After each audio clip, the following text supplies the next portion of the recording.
자, 이번 수업 시간에는 인공지능의 쌍두마차, 사물 인터넷과 자율주행차에 대해서 공부해 봅시다.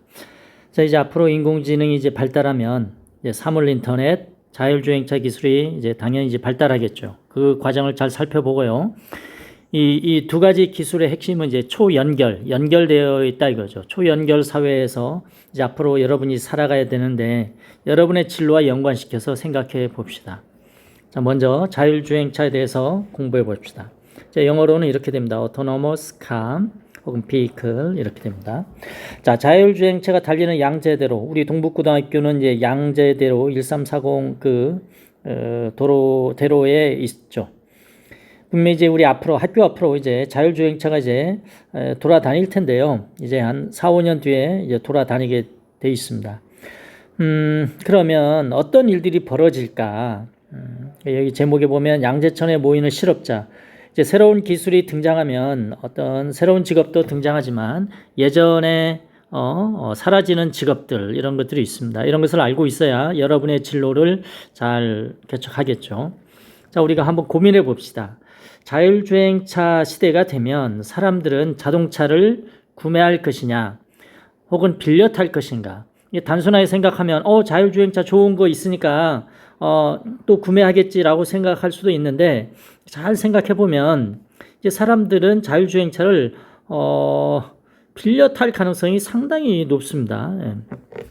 그래서 이것과 관련해서 고민이 필요합니다. 다음에 유인 자동차와 자율주행차는 함께 도로를 달릴 수 있을까? 이제 직접 이제 차 안에는 당연히 사람이 타겠지만 유인 사람이 운전하는 이런 자동차와 자율주행차가 다니면 당연히 사고가 되게 많이 날 겁니다. 지금도 이제 자율주행차 사고가 나는데, 사고가 나는 것은 대부분 유인 자동차에서, 즉 자동차 운전하는 사람들이 제멋대로 이제 운전하다가 이렇게 사고 나는 게 많죠. 그러면 당연히 자율주행차들끼리만 있으면 사고 날 가능성이 거의 없지만, 이렇게 같이 있을 때 사고 위험이 있다. 그럼 당연히 나중에는 유인 자동차를 직접 운전하는 것은 이제 금지가 되지 않을까, 이런 생각을 해봅니다. 제일 먼저 이런 도로는 고속도로부터 시작되겠고, 이게 국도, 지방도로 이렇게 해서 동네 길목도 이제 사람이 직접 운전하는 것은 불법이 되는 세상이 이제 머지않아 올 가능성이 상당히 높습니다. 그다음에 현재의 자동차 회사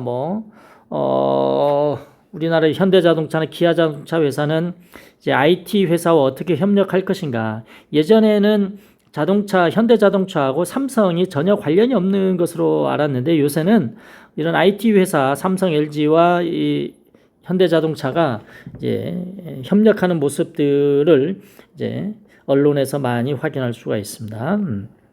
다음에 회사 건물에 주차를 할 필요가 있는가? 자율주행차가 있으면 그것을 빌려서 타고 회사에 출근한 다음에 그 자율주행차는 또 다른 곳으로 가게 되겠죠. 혹은 주차를 한다 하더라도 꼭 그 회사 건물에 주차를 할 필요 없이 동네에 싼 주차장에 가기도 하겠죠. 새로운 세상이 올 겁니다. 다음에 서울에서 부산까지 이제 출장을 갑니다. 요새는 이제 비행기를 타고 가거나 혹은 KTX를 타거나 할 텐데, 이제 자율주행차가 나왔을 때 이 자율주행차를 타고 갈 가능성은 없느냐 이겁니다. 이 자율주행차의 장점은 이제 개인적인 공간이 이제 확보가 되는 거죠. KTX가 나오면서 서울에서 부산까지 가는 비행기가 이제 많이 줄어들잖아요. 다음에 이제 KTX는 이제 공용이기 때문에 같이 누군가와 타야 되기 때문에 여러분의 개인적인 활동을 못 하잖아요. 그러나 자율주행차는 할 수 있습니다. 그럼 사람들은 이 세 가지 선택지에서 어느 것을 선택할 것이냐. 다음 자율주행차 안에서 사람들은 무엇을 할 것이냐. 이게 되게 중요한 거죠. 가장 이제 좋은 거죠. 자율주행차의 장점은 자기가 직접 운전을 안 하기 때문에 그 시간 동안 다른 무언가를 할 수 있다 이겁니다. 영화를 보거나 기타 등등 뭔가 있겠죠. 다음에 자율주행차가 교통사고 날 경우 보험료는 누가 낼 거냐. 옛날에는 사람이 운전했기 때문에 사람이 책임을 졌지만, 이제는 자율주행차가 어떤 IT 정보, 인공지능에 의해서 이렇게 운전하는 것이기 때문에 그 인공지능과 관련된 그 회사가 보험료를 낼 가능성이 상당히 높습니다. 그래서 새로운 보험 체계가 이제 나오겠죠. 다음에 여러분 이런 걸 상상을 해본 적 있나요? 자율주행차를 이제 빌려 타게 된다면 그 빌려 타는 비용이 제로가 되는 날이 오지 않을까? 예. 여러분들 왜 이런 생각을 갖게 되냐면 IT 회사, 예를 들면 구글 혹은 여러분 네이버에 이제 검색하고 다음에 이메일을 사용하는 것들은 다 공짜지 않습니까? 실은 이게 공짜가 아니잖아요. 여러분들이 이제 구글이나 네이버에 제공하는 각종 데이터 이런 것을 무료로 제공해 주면서 거기에 대한 대가로 이제 이메일을 공짜로 쓰거나 검색 비용을 제로로 하는 거죠. 이런 겁니다. 제로가 되는 날이 와요. 예. 그러면 자율주행차 이제 탑승 비용이 제로가 되면 뭔가 이제 비용을 대신 누군가가 제공하는 사람이 있지 않겠습니까? 예. 예를 들어서 음식점이 있어요. 음식점이 있습니다. 음식점이 있는데 사람들은 자율주행차를 차가 있어요. 차가 있는데 자율주행차를 타고 음식점에 가는 거예요. 근데 어디를 가야 될지 모르잖아요. 근데 이제 음식점과 자율주행차가 연결되어 있다면 그 비용을 그 자율주행차 그 탑승 비용을 누가 될 수 있습니까? 음식점이 될 수가 있잖아요. 그럼 어느 음식점 딱 앞에 내려주면 우리는 가서 맛있게 먹고 다시 자율주행차 오면 타고 가면 되는 거예요. 그 관련된 비용을 음식점에서 되는 날이 오지 않을까 뭐 이런 상상들을 해봅니다. 자 그러면 무인 자동차 이제 자율주행차죠. 무인 자동차가 이렇게 이제 상용화되면 어떤 사람들이 실업자가 될 것이냐. 간단히 얘기해서 제가 보기에 이제 택시 운전사가 제일 먼저 이제 사라질 것 같습니다. 다음에 화물 자동차 운전사 뭐 기타 등등. 네. 다음에 자동차 회사 뭐 현대자동차 거기에 노동자들도 이제 실업자가 되지 않을까 이런 생각을 합니다. 왜냐하면 사람들은 이제 구매하지 않고 빌려 탈 것이거든요. 그렇기 때문에 자동차가 그만큼 많이 필요치 않겠죠. 대신 많이 빌려 타다 보니까 자동차 부품을 만드는 그런 회사들은 이제 돈을 많이 벌겠죠. 대신 완성업체, 자동차를 이제 만드는 회사.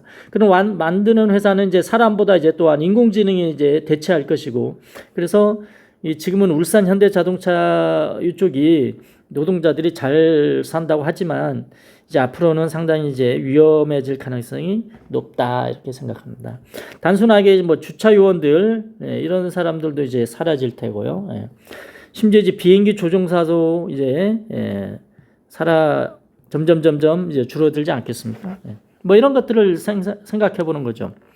다음에 무인 자동차가 상용화되면 어떤 직업이 새롭게 생길 것이 아까 얘기했죠. 자율주행차 탑승 비용이 제로가 되는 날이 분명히 올 것입니다. 그랬을 때 어떤 직업? 이 자율주행차와 음식점을 연결해 주는 이런 코디네이터 이런 것들은 이제 새로운 직업으로 또 뭐 등장할 수가 있겠죠. 여러분의 상상을 발휘해서 한번 적어보기 바랍니다. 자, 이제 앞으로 인공지능이 또 발달하면 사물 인터넷 세상이 완전히 이제 일상화될 텐데요. 이 영화가 있어요. 아일랜드 영화 혹시 보신 분 있나요? 복제인간과 관련된 그런 영화인데 이게 2005년에 이제 개봉된 영화입니다. 그때 되게 인상적이었는데요. 그 첫 장면입니다. 이게 이제 이 사람이 그 아일랜드 살고 있는 복제인간인데 아침에 화장실에 가요. 화장실에 가서 이제 오줌을 쌌더니 여기에 딱 나오죠. 나트륨 과다 검출이 됐다. 그럼 이게 바로 연결이 돼서 식당과 연결이 되고 식당에 가면 얘가 막 먹고 싶은 걸 못 먹게 하죠. 지금 당신이 나트륨 과다 검출이 됐기 때문에 이 음식 먹으면 안 됩니다. 다음에 어디와 연결됩니까? 병원 의사하고도 연결이 돼서 가서 진료를 받으십시오. 뭐 이렇게 되는 거죠. 이런 게 다 연결되어 있는 거죠. 모든 사물들이 인터넷으로 연결된 사물 인터넷 세상이 올 것이다.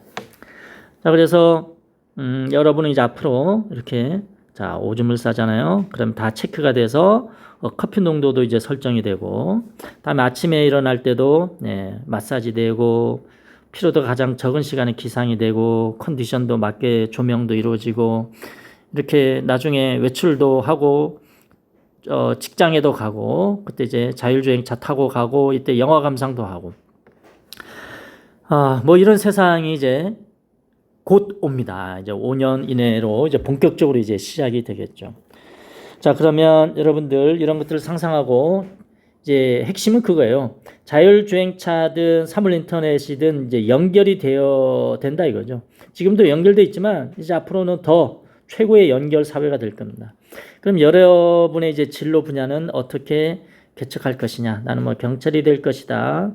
혹은 뭐 건축 디자이너가 될 것이다. 이런 걸 쓰시고요. 그 분야에서 나는 이 초연결 사회를 생각하면서 어떻게 진로를 개척할지 한번 적어봅시다.